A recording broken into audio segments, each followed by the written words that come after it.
குன்னு channel நேயர்கள் அனைவரையும் நான் இனிதே வரவேற்கிறேன். மீண்டும் நான் உங்கள் குன்னு. 1000 இடர்பாடுகள் வந்தாலும், எத்தனை கஷ்டங்கள் துன்பங்கள் வந்தாலும் ஃபீனிக்ஸ் பறவை போல மீண்டும் உங்களை சந்தோஷப்படுத்தும் என்று நான் நம்புகிறேன். 40,000க்கும் மேற்பட்ட சப்ஸ்கிரைபர்களை மீண்டும் அந்த இடத்தை நிறைவு செய்யும் என்று நான் நம்புகிறேன். உங்களுடைய மேலான ஆதரவும் ஒத்துழைப்பும் இந்த குண்டு சேனலுக்கு மீண்டும் சப்ஸ்கிரைப் செய்து வழங்குமாறு உங்களை அன்புடன் கேட்டுக்கொள்கிறேன். இன்று Vijay TV super singer junior title winner பிரித்திகாவின் இனிய பிறந்த நாள் விழா.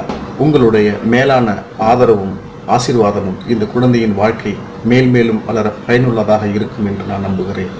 பிரித்திகா அவர்களுக்கு குண்டு சேனல் சார்பாகவும் குண்டுவின் சார்பாகவும் இனிய பிறந்த நாள் நல்வாழ்த்துக்கள்.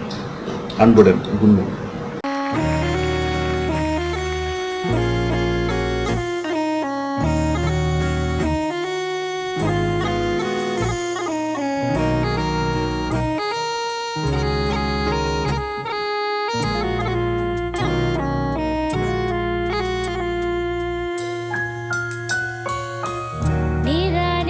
நிதானமாக யோசித்தாலும்